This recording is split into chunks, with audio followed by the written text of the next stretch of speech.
The broadcast is now starting. All attendees are in listen-only mode. A very good evening to all. This is Prashant from NABH Secretariat. We are here for our last webinar under the series. Today's webinar topic is HRM and IMS checkpoints and will be presented by Dr. Christopher Sudhakar. We will have Q&A session once the webinar is over. So without wasting any time, I request Dr. Sudhakar to start the session. Over to you, sir. You can now start the session. Thank you. Thank you, Mr. Prashant. Hello, everybody, and welcome to the last part of this session of webinars on fourth edition. That is HRM and IMS. As a last batsman, it's my duty to thank a couple of people behind this effort. Let me thank Dr. Kalra for his continuous support and encouragement to make the concept of webinar a reality. And also thanks Dr. Ati Verma, chairperson of AMC, the brain behind this webinar. Special thanks to Dr. Rana, Dr. Ananda, Dr. Prashant Kelkar, and Dr. Vinay Kapoor and Team AMC. They are the Team AMC. And Dr. Murli and his technical committee for revising the standard and make it more clear to us. And special thanks to Dr. Prashant, Mr. Prashant, whose relentless efforts, I think probably last 1 hour is working with me to put me on air. Finally, to you all, the wonderful assessors out there. I'm sure at this moment some of you are assessing some organization, and because of you and your relentless contribution has to developing our quality system of our nation, I think I should really thank you for that. Let's start with HRM. And next 40 minutes we'll have 2 chapters followed by questions specific to the modification. As you all know, human resource is the most important resources in healthcare organization. For effective and efficient functioning, the HCO needs to acquire right people. For that, they need to plan and recruit training and development of the staff, motivation and performance of, and discipline of the staff, and safety and the healthcare of employees.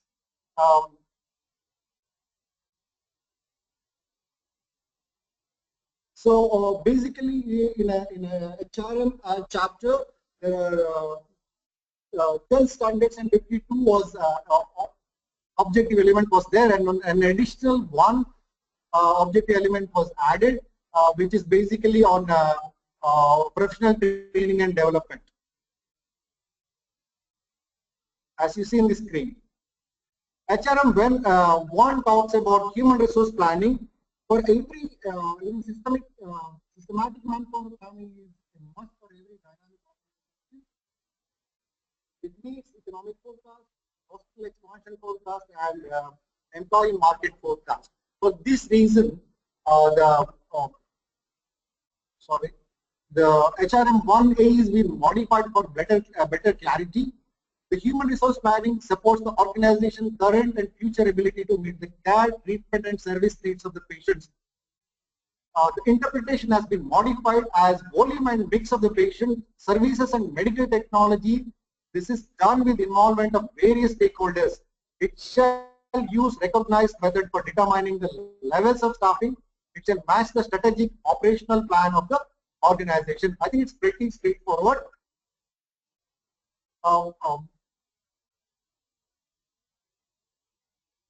Checkpoints are analysis of the current requirements and the future requirements of the organization, and copy of the operational strategic plan is available in the HCO during the assessment, and we shall also check the policy and the flow chart of HR planning. HRM 1B is modified to give better, remove ambiguity. The organization maintains an adequate number and mix of staffs to meet the care, treatment, and service needs of the patients. Whenever there is a shortfall of staff, contingency plan to meet the workforce shortage exists. Nursing members shall be as per published guidelines. These shall be checked with the scope of services are available. Definitely, it's supposed to be available during assessment. Nature of the care provided, and copy of the list of nurses and doctors in payroll with qualification, year of experience, areas of specialization, where they posted registration numbers and the contact details to verify during the time of assessment. And HRM 1B is modified for better clarity. The organization verifies the antecedent of potential employees with regard to criminal or negligence background. Now the interpretation is the organization can have a suitable methodology to implement the same. The checkpoints record verification by previous employer, state and local agencies. Also, there may be we can use the record of verification for any country in which the applicants may have been living, and criminal record search is done from the local police station as the address given as per candidate's application form. Sometimes some of the hospitals also check the passport of an employee. This we can verify with them. HRM 3B is deleted the items. This has been the organizement and the record of the training. Training feedback, that part is deleted from this object elements. It has been covered in HRM 3E. The organization, the department shall maintain a record of training provided. At a minimum, it shall include the title of the training, the trainers, list of the trainers with signature. Where possible, the content of the training may also be captured. The checkpoints is training records for each employee along with the topic to be assessed. Coming to HRM D, it's a new object elements. Evaluation of the training effectiveness is done by the organization. This shall include pre and post training evaluation. We can check training records for each employee along with the topics, pre and post evaluation sheet for each employees to see the how effectively it is being delivered. HRM 3 is modified to give a better clarity. Feedback mechanism are in place for improvement of training and development program. The interpretation says this shall include both internal and external training. Feedback includes collecting information on appropriateness of course materials, facilities for the training program, and capability of the trainer. Feedback forms, we can check feedback from all the trainers, and how it has been incorporated, suggestions from the feedback to develop the entire training process. HRM 4D is modified for better clarification. Staff are trained on occupation safety aspect. And there are many occupation safety aspects in the healthcare organization where we have to check whether it's been identified and staff are being trained to face the situation. Interpretation is the organization shall identify the areas with potential occupational hazards. It identifies the potential occupational hazard. Staff are made aware of the possible risk involved and preventive action to avoid the risk. For example, radiographic injury, blood and body fluid exposure, radiation exposure, chemotherapy exposure, noise in utility areas. Checkpoints are HCO identified. We'll check HCO identify areas of potential hazards has been identified. Evidence of training and provision, other provision to made to prevent the occupational hazards. HRM 6D is modified to remove ambiguity. The disciplinary and grievance procedure is in consonance with the prevailing laws. Interpretation refer to labor laws and CCS or CCA rules, which and it's also added there is an internal complaints committee should be established in the organization, which is very straightforward. HRM 8A is modified to give a clarity. Personal files are maintained in respect of all staffs. The interpretation is made as each file must be current and updated. The organization maintains confidentiality and its access are controlled. Documented policies and procedures are needed for maintaining confidentiality and who can have the access to the personal file. Basically, it is to maintain the personal file for all staffs and access control. HRM 8C is also modified to bring uniformity. All records of in-service training and education are contained in the personal files. In case of the organization maintains training records elsewhere, traceability shall be provided in the personal file to ensure that intent of the objective elements are addressed. Basically, the traceable, whether the in-service training has been given to the right person and it is traceable to from the HR department. Overall impact of the improvements in HRM is training records with with the human resource department, and effectiveness of evaluation of the training, how effective it is, whether the training has provided any development of the work the persons are doing, and feedback mechanism for improving the training, the way it has been delivered, the content of the training, the method of the training has been which is delivered, and finally the confidentiality of the personal files. That I think ends the HRM part, and let's come to the IMS.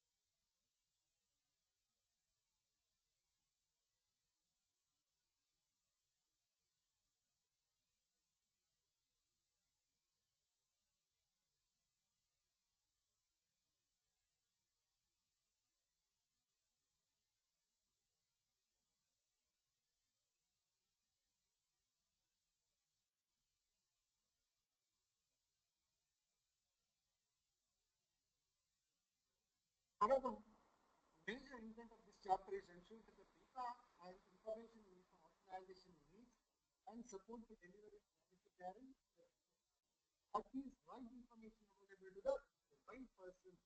System is able to capture, transmit, store, analyze, determine, and retrieve the information as and when required for improving the immediate outcome. Basically, there is two objective elements is added in standard 2 and standard 3.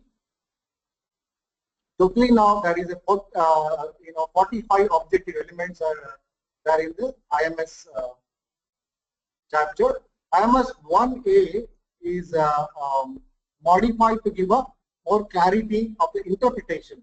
The information needs of the organization are identified and are appropriate to the scope of services being provided by the organization. Interpretation is modified. The identified information needs shall be documented. This shall include the information needs of the care providers, management and external agencies, government bodies, for example, daily census reports, utilization rates, etc. There shall be contingency plan in place to ensure continuity in providing information needs, and the electronic hospital information system is experiencing a downtime. In case of the organization uses electronic medical records, they could refer to EHR or EMR guidelines published by Ministry of Health and Family Welfare. Assessment checkpoints are: review the policy and procedure on the contingency plan of HCO, documents supports that HCO check the data recovery system regularly, run a sample survey or conduct a mock drills to ensure that efficiency of the same, staff interview and awareness of the same. IMS 1D is a new objective element. Documented policy and procedures guide the use of telemedicine facility in a safe and secure manner. Interpretation: whenever telemedicine facility is used, the organization shall develop a policy and procedure and implement the same. This takes into account the patient's identity, confidentiality, limitations of telemedicine, and other requirements if any. The organization shall have mechanism for appropriate data storage and retrieval. Assessment checkpoints are: review the process of telemedicine, review records relevant to telemedicine, review timelines ahead of telemedicine sessions, check the data storage and retrieval of telemedicine records, and check patient satisfaction scores on these telemedicine services. IMS 1 is modified to give, the interpretation is modified to give better clarity. The organization contributes to external database in accordance with the law and regulations. Interpretation is modified as the organization contributes to the database in accordance with the national programs and initiatives. For example, hemovigilance and pharmacovigilance. IMS 1E, a small part of the one word is added, that's the control. The organization has process in place for effective control and management of the data. The word control is added here to give a better clarity. IMS 2A, the organization has an effective process for document control. This is a new object element. Interpretation is the organization ensures that all documents, including forms, format, policies, procedures are correct and updated. They are created, reviewed for adequacy, authorized and released by designated individuals. Only the latest authorized documents are in use. Documents are reviewed for updating them as per a planned schedule. All approved documents are identifiable. Obsolete documents are removed from use and archived as per the planned retention period based on the hospital policy. Filled-in forms, format, etc. are retained as per the organization policy and also the regulatory requirement. Assessment check points are review the policy on documentation control, check a sample of current forms and formats in various locations whether they have been updated, conduct periodic check that only the latest documents are in use, conduct staff interviews whether the staffs are aware of this and the recent document changes, confirm that previous such instances have been investigated and top hours assured. IMS 3F is also a new objective element. The organization has documented policy for usage of abbreviations and develop a list based on the accepted practices. Interpretation. In case abbreviations are used, a standardized list of approved abbreviations shall be used throughout the organization for medication or error-prone abbreviation shall not be used. Assessment check points are review the list as well as inclusion and deletion of abbreviation in the list. Review the discrepancy in list generated by medical records. Check for staff awareness of the abbreviations. The IMS 4A removed a couple of words. Word ICD is removed to bring the uniform. It's not ICD, the latest version of ICD. The medical records contain information regarding reasons for admission, diagnosis and care plan. The interpretation is the final diagnosis must be documented by the treating doctor in all records. This could be preferably as per ICD. However, the medical records department, all such diagnosis shall be codified as per ICD. For definition of care plan, please refer the glossary. Here, the latest version of ICD was removed. IMS 4C was modified to give better clarity. The operative and other procedures performed are incorporated in the medical records. The interpretation is modified. These include name and details of the operative and other procedures performed. Assessment checkpoints are check that operative procedure notes are being documented in the said format only. Check the completeness and legibility of the same and interview of the staff of the awareness of the same. IMS 4D is modified. When the patient is transferred to another hospital, the medical record contains the date of transfer, the reason for the transfer, and the name of the receiving hospital. The interpretation is modified in the last two lines. It shall document the same. All available details of the transfers are documented. It's a mandatory to mention the clinical condition to the patients before transfer is effected. If the patient has been transferred at his or her request, a note may be added to that effect In such instances, the name of the receiving hospital could be the name of the patient desired to go. However, if the patient has been transferred by the organization, it shall document the same. All available details of the transfer are documented.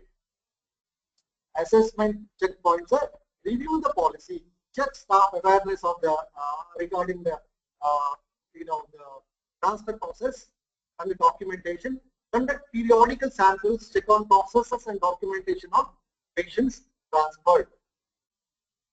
IMS 4G is modified interpretation to get remove the ambiguity. Whenever a clinical autopsy is carried out, the medical record contains a copy of the report of the same.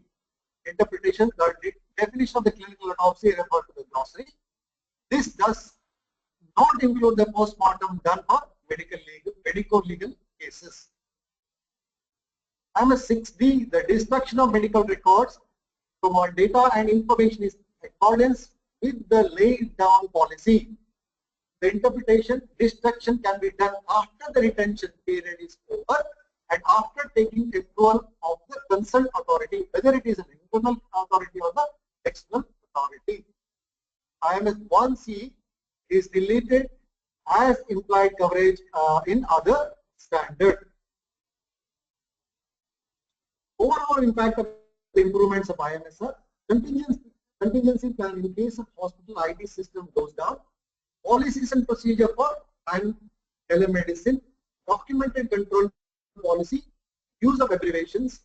In case of the transfer, details are available in the medication record. I think that we come to the end of this full section. I think now I'm ready to take a question relevant to this modification. Over to Prashant.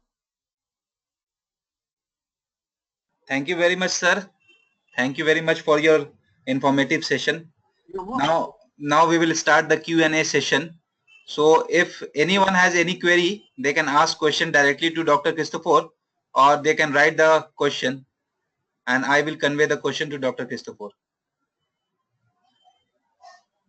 I think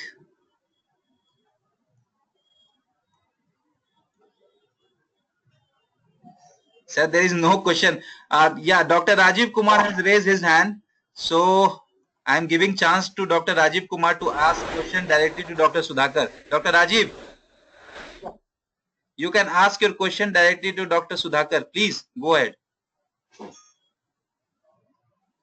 Dr. Rajiv. I think, sir, there is some problem with the connection. Okay. No issues. You can convey his questions if you don't mind. Yeah. Sir, there is another question. Is there any protocol of policy for storage of raw images in MRI or CT? If so, for how many years? Oh, I don't, to my personal knowledge, it is not there. It has to be decided by the HCO, relevant to the, the policy which is relevant to the law of land also, because each state has different law on these things. Even morning I was clarifying this with a couple of experts. I did not get any definite things. However, we will get back this thing to the during the next session, or they can write to you. We will get a clarity to this. If there is any. Okay, sir. Thank you very much for your answer. Now, sir, I'm again giving chance to Dr. Rajiv Kumar to ask the question. Dr. Rajiv. Dr. Rajiv, can you hear me?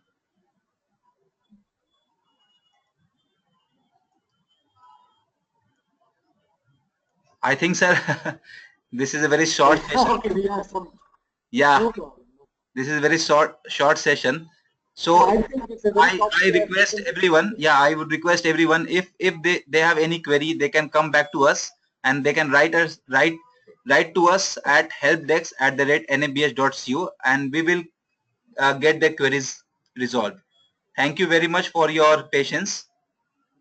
Thank you very much, sir. Thank you very much. Have a nice evening for everyone.